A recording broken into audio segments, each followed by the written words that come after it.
बुंदेले हर बोलो के मुँह हमने सुनी कहानी थी, खूब लड़ी मर्दानी वो तो झांसी वाली रानी थी। कवयित्री सुभद्रा कुमारी चौहान की कविता की ये लाइनें सुनते ही देश के हर आदमी की जहन में वीरांगना रानी लक्ष्मीबाई की यादें ताज़ा हो जाती हैं, क्योंकि रानी लक्ष्मीबाई के बिना आज़ादी का आंदोलन अधूरा ही माना जाएगा। क्योंकि देश को आज़ादी 1947 में मिली, लेकिन 1857 की क्रांति में देश को अंग्रेजी शासन से मुक्त कराने का बिगुल बजा दिया गया था, जिसमें झांसी की रानी लक्ष्मीबाई का बड़ा योगदान था, जो देश के खातिर अंग्रेज़ों से लड़ते लड़ते शहीद हो गई थी, जिनके शौर्य की गाथाएं पूरा देश गाता है। आज हम आपको वीरांगना रानी लक्ष्मीबाई के इतिहास के बारे में बताएंगे। रानी लक्ष्मीबाई का जन्म 19 नवंबर 1828 को वाराणसी के एक पुरोहित के घर में हुआ था। उनके पिता का नाम मोरोपंत तांबे था, जबकि माता का नाम भागीरथी बाई था।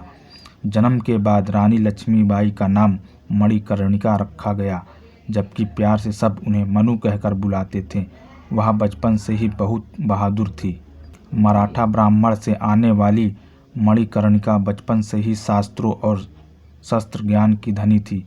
इनके पिता मोरोपंत मराठा बाजीराव की सेवा करते थे और माँ भागीरथी बाई बहुत बुद्धिमान और संस्कृत को जानने वाली थी। लेकिन मणिकर्णिका के जन्म के बाद 4 साल ही उन्हें माँ का प्यार नहीं मिल पाया और 1832 में उनकी मृत्यु हो गई। रानी लक्ष्मीबाई बचपन से ही साहसी और निडर स्वभाव की थी। उन्हें शस्त्र और शस्त्र दोनों का ज्ञान था। सन 1850 में उनका विवाह झांसी के राजा गंगाधर राव नेवलकर से हुआ, जहां विवाह के बाद से ही वो झांसी की महारानी बन गई और उन्हें रानी लक्ष्मीबाई के नाम से पहचाना जाने लगा। 1851 में उनको पुत्र रत्न की प्राप्ति हुई, लेकिन पुत्र के जन्म के 4 माह बाद ही उनके बेटे का निधन हो गया। इससे सारी झांसी शोक में डूब गई। हालांकि उन्होंने एक दत्तक पुत्र को गोद ले लिया, जिसका नाम दामोदर राव रखा गया। लेकिन अपने बेटे की मौत से आहत राजा गंगाधर राव बीमार रहने लगे और 21 नवंबर 1853 को उनका निधन हो गया, जिससे पूरे राज्य की भागडोर रानी लक्ष्मीबाई के हाथ में आ गई। राजा गंगाधर राव की मौत के बाद अंग्रेज़ों ने सोचा कि अब झांसी में राजा नहीं है। ऐसे में झांसी को वह अपने ब्रिटिश शासन के तहत लाना चाहते थे। अंग्रेज़ों ने दामोदर राव को झांसी का उत्तराधिकारी मानने से इनकार कर दिया और रानी लक्ष्मीबाई को झांसी का किला खाली करने के लिए कहा। जैसे ही रानी को यह हुक्म सुनाया गया तो उन्होंने अंग्रेज़ों को ललकारते हुए उनका फरमान को मानने से इनकार कर दिया। रानी ने अंग्रेज़ों के खिलाफ बगावत कर दी थी। रानी लक्ष्मीबाई ने अंग्रेज़ों से कहा कि वह मरते दम तक अपनी झांसी किसी को नहीं देंगी। रानी का फरमान सुनने के बाद अंग्रेज़ों ने झांसी पर आक्रमण कर दिया, लेकिन अंग्रेज़ों के मंसूबों पर पानी फेर दिया और झांसी पर हुए आक्रमण का मुंह तोड़ जवाब दिया। हालांकि अंग्रेज़ों के सामने रानी की सेना बहुत छोटी थी।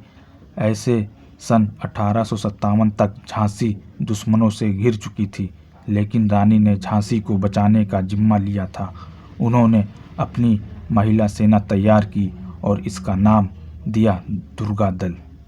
इस दुर्गा दल का प्रमुख उन्होंने अपनी हमशक्ल झलकारी बाई को बनाया। वो लक्ष्मीबाई की हमशक्ल भी थी।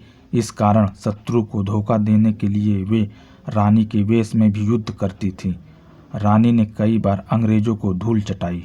हालांकि 1858 में युद्ध के दौरान अंग्रेजी सेना ने पूरी झांसी को घेर लिया और पूरे राज्य पर कब्जा जमा लिया, लेकिन रानी लक्ष्मीबाई निकलने में सफल रही और वहां से निकलकर वह तात्या टोपे से मिली, जहां रानी लक्ष्मीबाई ने तात्या टोपे के साथ मिलकर ग्वालियर के एक किले पर कब्जा कर लिया। 18 जून 1858 को जब झांसी की रानी दतिया और ग्वालियर फतह करते करते सिंधिया किले पर मदद के लिए पहुंची और वहां से खाली हाथ लौटने लगी, तभी अंग्रेज़ों ने उन्हें घेर लिया और अपनी तलवार से गोरों की गर्दन कलम करते हुए उन्होंने घोड़े को किले से नीचे उतार दिया।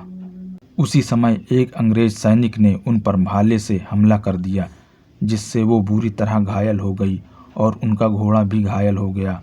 यह पूरा मामला उस वक्त जब गंगा दास की कुटिया में रहने वाले साधुओं को पता लगा तो वे रानी को उठाकर कुटिया में ले गए। हालांकि वह बहुत बुरी तरह से घायल हो गई थी। ऐसे में उन्होंने संत गंगा दास की कुटिया में अपने प्राण त्याग दिए।